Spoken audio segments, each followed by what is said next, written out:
Deux véhicules sont rentrés en collision. Une caméra a permis d'estimer la vitesse du véhicule B à 54 km/h. L'absence de freinage nous indique qu'aucun des conducteurs n'a anticipé l'accident. Le conducteur A en faute, parce qu'il a grillé une priorité, estime qu'il roulait tout au plus à 60 km/h et on doit vérifier si c'est vrai à partir du schéma et de la masse des véhicules. On suppose dans cet exercice que les véhicules A et B, après s'être percutés, sont comme réunis et avancent ensemble. Et justement, en première question, on vous demande d'établir une relation entre les vitesses VA et VB et la vitesse constituée par ce bloc. Ensuite, on utilisera la vitesse du corps formé par les deux véhicules qu'on décomposera dans le repère OXY. Et enfin, on déterminera la vitesse du véhicule A à partir d'un angle bien choisi. On doit établir pour commencer une relation entre la vitesse des véhicules VA et VB avant le choc et la vitesse du corps formé par les deux véhicules après le choc, VC. Les deux masses sont réunies, on doit tout de suite penser à la deuxième loi Newton version quantité de mouvement et pour l'appliquer, on suit toujours le même protocole, système véhicule A plus véhicule B, référentiel, on est sur Terre, donc terrestre supposé galiléen. Le repère, il est donné, OXY, avec O, le point d'impact des deux véhicules. Et maintenant, bilan des forces. Les forces qui s'exercent sur les véhicules, il y a le poids et la réaction du sol qui se compensent, donc le système est pseudo-isolé. On peut appliquer la deuxième loi de Newton, puisque le système est pseudo-isolé, elle devient dP sur dt égale 0, ce qui signifie que la quantité de mouvement est constante. Autrement dit, la quantité de mouvement est la même avant le choc et après le choc. Ceci se traduit par P1 égale P2. P1, c'est la quantité de mouvement avant le choc. Les véhicules sont séparés, donc la quantité de mouvement se sépare en deux, celle du véhicule A et celle du véhicule B.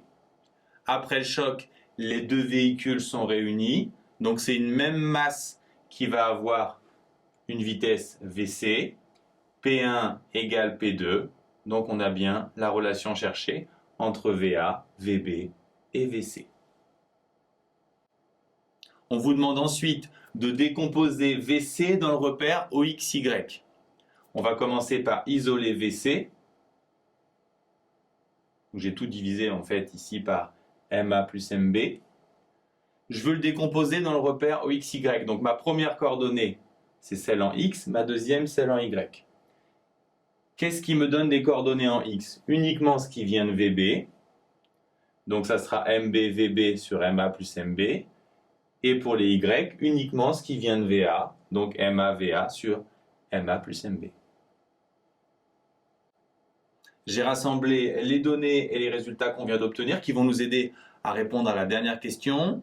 On veut déterminer la vitesse du véhicule A à partir de la tangente d'un angle judicieusement choisi. C'est une question qui demande un peu d'initiative. Il faut comprendre que cet angle doit nous permettre de déterminer la vitesse.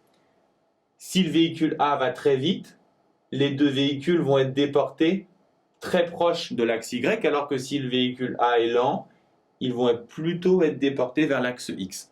Donc l'angle intéressant, c'est celui-là ou éventuellement celui-ci. On a choisi notre angle. À partir de sa tangente, on doit déterminer VA. Dans la question précédente, on nous a demandé de décomposer VC en VCX et VCY. Ça doit sûrement nous aider. On regarde ces vitesses sur le schéma et on s'aperçoit qu'on retrouve l'angle alpha dans ce triangle. La tangente de alpha, c'est VCY sur VCX.